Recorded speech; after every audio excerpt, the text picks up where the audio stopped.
जी बिस्मिल्लाहिर्रहमानिर्रहीम। अस्सलाम वालेकुम नाजरीन, मैं हूं डॉक्टर नुमान अली और आपकी खिदमत में एक नए सेशन के साथ हाजिर हूं। कमेंट सेक्शन में एक भाई की तरफ से सवाल पूछा गया है कि डॉक्टर साहब ये बताएं कि मैं ऐसा क्या करूं कि मेरी बकरियां तंदुरुस्त रहें, बीमार ना हों, चांसेस कम हों। तो ये टॉपिक बीच बीच में एक एक पॉइंट गाहे बगाहे मैं वीडियोस के अंदर डिस्कस कर चुका हूं, लेकिन मैंने सोचा कि चलो एक ही वीडियो के अंदर इसी सवाल का जवाब दे दिया जाए ताकि नाजरीन के लिए आसानी हो। तो सबसे पहली बात कि जब आप अपना हर्ड बना चुके हैं या अभी बनाने वाले हैं, तो जो आप बकरियां मंडी से या किसी दूसरे फार्म से ख़रीद के ला रहे हैं, तो सबसे पहला सवाल उनसे करें कि क्या आपने इनकी वैक्सीनेशन करवाई हुई है। ठीक है, अगर नहीं करवाई हुई तो जाहिर बात है, अगर आप एक ग्रुप 4-5 बकरियों का एक फार्म से लेके आ रहे हैं या एक मंडी से लेके आ रहे हैं या सेम मंडी से एक दिन में एक ग्रुप लेके आ रहे हैं, तो आपने ये करना है कि उन ग्रुप को अलहदा रखना है, उस ग्रुप को फीडिंग अलहदा करवानी है, पानी अलहदा पिलाना है। तकरीबन आपने ये अमल 8 से 10 दिन में करना है। ये अमल इसलिए दोहराया जा रहा है कि अगर कोई भी वायरस, कोई भी बैक्टीरियल डिजीज किसी भी जानवर के अंदर चल रही है तो वो खुल के सामने आए, अलामात जाहिर हों। क्योंकि बैक्टीरिया या वायरस जब बॉडी के अंदर टच हुआ है तो वो यूं नहीं है कि वो आपको 10 मिनट के अंदर अलामात जाहिर कर दे कि मुझे फलां बीमारी हो गई है।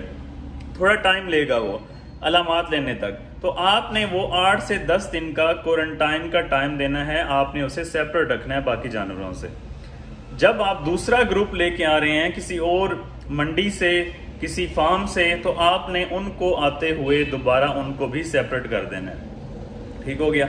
ये तो हो गया जब आप फार्म नया नया बनाने जा रहे हैं। अगर आपके पास पहले से जानवर खड़े हुए हैं, अब आपने 1 या 2 जानवर आप लेके आए हैं, पहले तो आप उनका वैक्सीनेशन स्टेटस पूछें कि कौन कौन सी वैक्सीन करवाई हुई है या नहीं करवाई हुई। चाहे करवाई है चाहे नहीं करवाई, उसके बाद आने के बाद आप उसे क्वारंटाइन करेंगे 8 से 10 दिन के लिए। उसके बाद आप दूसरे हर्ड के अंदर उसे शामिल करेंगे। ये तो बात हो गई खरीदारी की, नए जानवर जो फार्म पे आएंगे उनकी। अब बात कर लेते हैं वैक्सीन की। मैंने कई बार पिछले टॉपिक्स में बताया वीडियोस में कि वैक्सीन करवाएं। अभी भी मैंने 2 वीडियोस अपलोड की थी जिसमें आपको बताया कि पीपीआर की वैक्सीन का बेस्ट टाइम है, नाम भी बार बार बताए, डोज भी बताई कि 1 ml लगनी है। नमूनिया की वैक्सीन CCPP की वो भी आपको बताई कि उसका बेस्ट टाइम है, क्योंकि जो अगला मौसम सर्दियों का आने वाला है, नवंबर और दिसंबर और जनवरी सर्दी पीक पे होगी और ये 2 बीमारियां भी बकरियों के अंदर पीक पे होंगी, तो आपने वैक्सीन करवा लेनी है। दूसरा ये हो गया।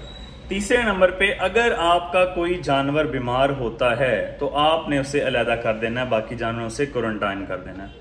चाहे वो पीपीआर का वायरस है, चाहे वो नमूनिया का बैक्टीरिया कास्टिव एजेंट, जो भी उसका कास्टिव एजेंट है, तो ये दोनों डायरेक्ट टच के थ्रू, डायरेक्ट कॉन्टेक्ट के थ्रू, कि अगर दोनों जानवर इकट्ठे खड़े हुए हैं, एक ने अपना सलाइवा जो मुंह की थूक है, राल है, वो नीचे फेंकी है फीड के ऊपर, खाने के ऊपर, और दूसरे ने वही उसे खा लिया है, तो वायरस दूसरे जानवर के अंदर भी चला गया।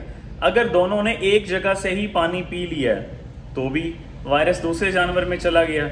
तो और जो फीसिस हैं, जो गोबर है, जो मेंगने हैं, उनके थ्रू भी वायरस दूसरे जानवर तक जा सकता है। तो आपने क्या करना है, अगर आपको कुछ भी अलामात, जैसे कि पीपीआर की अलामात हैं, मुंह के ऊपर छाले निकल आते हैं, मुंह के अंदर दाने निकल आते हैं, जानवर को नमूनिया हो जाता है, नज़ला, जुकाम, खांसी करता है, वो मोशन लग जाते हैं, डायरिया, रिक हो जाती है, तो ये वो साइन हैं जो पीपीआर के हैं। इसी तरह नमूनिया के साइन भी साफ जाहिर हैं। उसमें डायरिया नहीं होगा, हो भी सकता है लेकिन बहुत कम होता है। उसमें जो मुंह पे छाले वगैरह हैं वो नहीं होते। तो नमूनिया है चाहे पीपीआर है, इनमें से कोई भी अलामात आपको किसी एक जानवर में नजर आती है, उसको फौरन अलहदा कर दें। फीडिंग भी अलहदा करवाएं, पानी भी अलहदा पिलाएं, और उसे आपने अलहदा रखना है, उसको आपने ट्रीट करना है। ट्रीट करके फिर उसके आप 5-6 दिन देख लें कहीं वो दोबारा तो नहीं उसे बीमारी का अटैक होता, क्योंकि जानवर की कुव्वत मुदाफ़त कमज़ोर हो जाती है, दोबारा किसी और बीमारी का अटैक भी उसे हो सकता है। तो 5-6 दिन आप उसे अलहदा रख के देखें कि कोई साइन सिम्टम्स अलामात अगर आते हैं तो आप उसे दोबारा ट्रीट करें।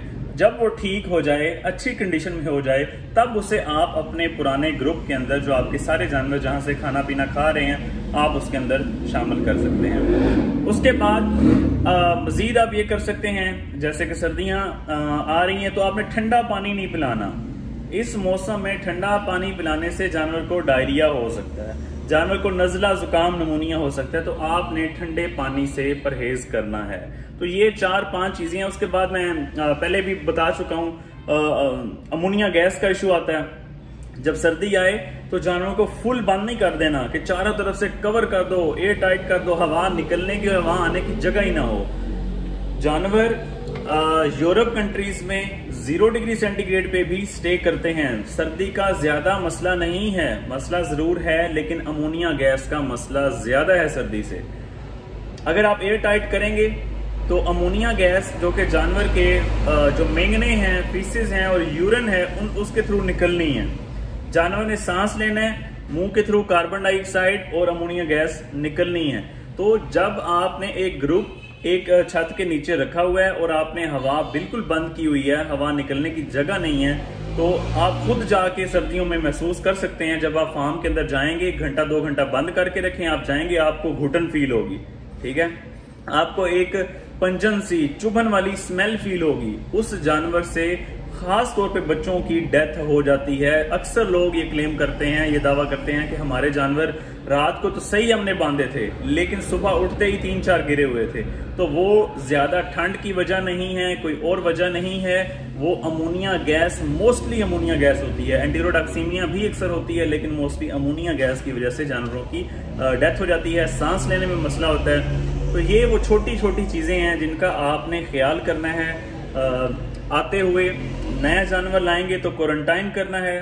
अपने हर्ड के अंदर कोई जानवर बीमार हो गया है, क्वारंटाइन करना है, अलहदा कर देना है, वैक्सीनेशन करनी है, ठंडा पानी नहीं पिलाना, सर्दी का खास ख्याल रखना है।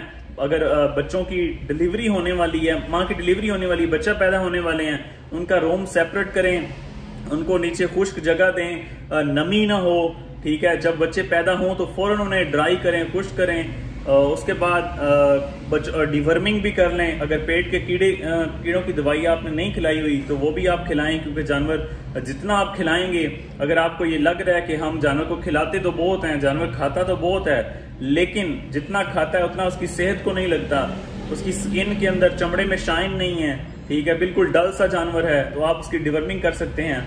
आंखें देख लें, अगर आंखें आपको और सफेद लगती हैं, पीली लगती हैं, तो आप डिवर्मिंग की तरफ जा सकते हैं। तो ये वो छोटी छोटी बातें हैं जिन पे आप अमल करके इंशाल्लाह आपके जानवर बीमारी से बच जाएंगे, या कम से कम बीमारी आएगी तो 1-2 जानवर में आएगी, और आप उसे टाइमली ट्रीट करवा के आप अपना जो सारा ग्रुप है उसको बीमार होने से बचा सकते हैं। तो ये थी हमारी वीडियोस, कुछ टिप्स पे, जनरल मैनेजमेंट पे, कि जिन पे आप फॉलो करके अपने जानवरों को बीमार होने से बचा सकते हैं। किसी भाई का कोई क्वेश्चन हो आप कमेंट सेक्शन में पूछ सकते हैं। बहुत शुक्रिया।